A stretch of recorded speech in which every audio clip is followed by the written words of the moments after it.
Bismillahi wa billah, walhamdulillah, wa salatu wa salamu ala khatim al-anbiya wal-mursaleen, wa ala ahl baytih al-tayyibin al-tahirin al-ma'sumin, amma ba'd. Dear brothers and sisters in Iman, Assalamu alaikum wa rahmatullahi wa barakatuh. First and foremost, I apologize for not posting a review last night, for I was invited to a good friend's home, and surely visiting the mu'mineen is a form of ibadah. Moving on, it is reported that Rasulullah sallallahu alayhi wa ali afdal of salatu wasalam has said, "Indeed, if a person does not have concern for the affairs of the Muslims, then this in reality is a deficiency in one's Islam."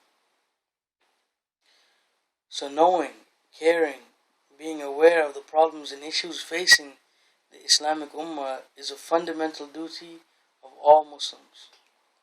And the primary issue plaguing the Muslim community, in my opinion, is none other than Wahhabism. Wahhabi Islam, from its roots, is Nasibi in nature.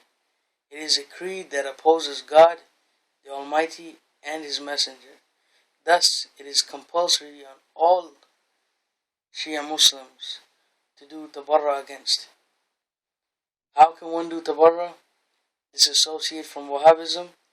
One can refute it. And to refute something, one first needs to be aware of what it is.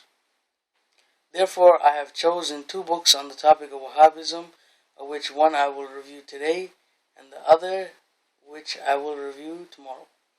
The first is Wahhabi Islam, from Revival and Reform to Global Jihad.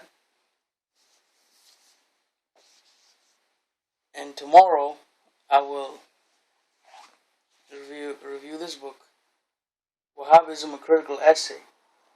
So the first book I urge you all to stay away from, and I will explain why today.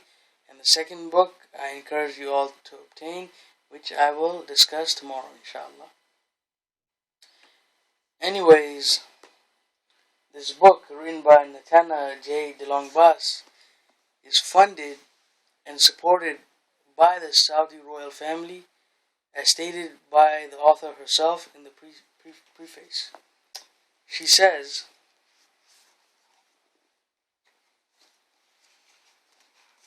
"The in-depth study of Ibn Abdul Wahhab and his writings has been made possible by the generosity and support of many people.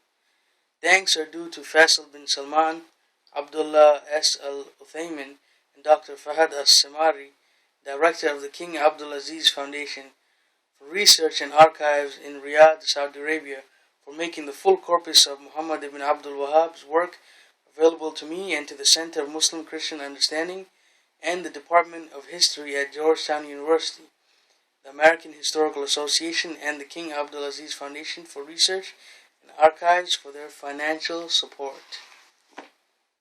So, first of all, the entire pretext of her work is to defend Muhammad ibn Abdul Wahhab, especially from all the violence committed in his name after his death. Yet she thanks the King Abdulaziz Foundation, named after the brute who killed anyone and everyone who stood in his way towards power. King Abdulaziz was most surely a butcher of Muslims. Nonetheless, how can such a book be academically neutral if it was funded by those who are devotees of Ibn Abdul Wahhab? Nonetheless, I'll give her the benefit of the doubt.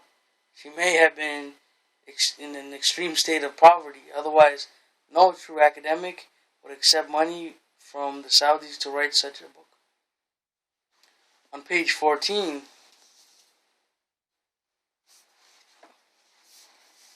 Delong-Bas highlights the four main sources of biographical information on Muhammad ibn Abdul Wahhab.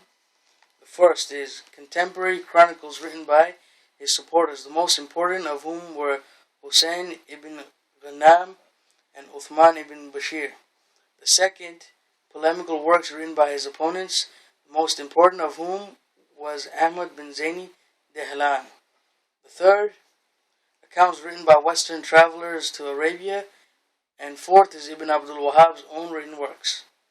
Of all these accounts, the Chronicles, the first one, contains the most biographical information and are considered to be the most accurate in terms of biographical information because of the proximity of the writers to their subjects. Ibn Ghanam and Ibn Bashir, in her own words, were supporters of Muhammad ibn Abdul Wahhab and his movement, yet she relies on them the most for information. She justifies doing so because of their proximity to Ibn Abdul Wahhab. What a logic. It's like asking Dick Cheney and Don Rumsfeld to write a book neutrally on George Bush and the Iraq War. After all, they were supporters and were in close proximity to him. In regards to the violence perpetrated by Ibn Abdul Wahhab and his followers, she says on page 60,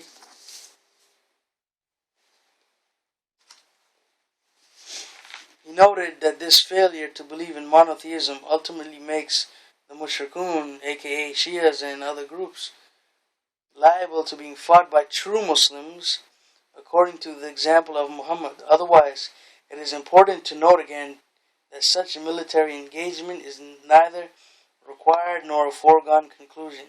It is also important to note that Ibn Abdul Wahhab does not use the term Jihad to describe such a military action. He uses the term Qital, which is a more general term for fighting. Thus, although the label of Mushrikun opens the door to the possibility of military engagement, it does not result in an immediate or required declaration of Jihad. What nonsense! She clearly is obfuscating the meaning of Jihad and Qital. Jihad can have peaceful connotations, but Qital cannot. It can never have peaceful connotations. Qital literally comes from the root word qatala, meaning to kill. And about this book, personally, I was tasked by my academic advisor nearly a year ago to read this book and write about it. However, it is so ridiculous in nature that I have not been able to even read 50% of it. Because it truly makes me want to vomit, this book is just nonsense. Anyways, the next video will be a continuation on the topic of Wahhabism, so please watch it alongside this review. Till then, Assalamu alaikum and fi aman.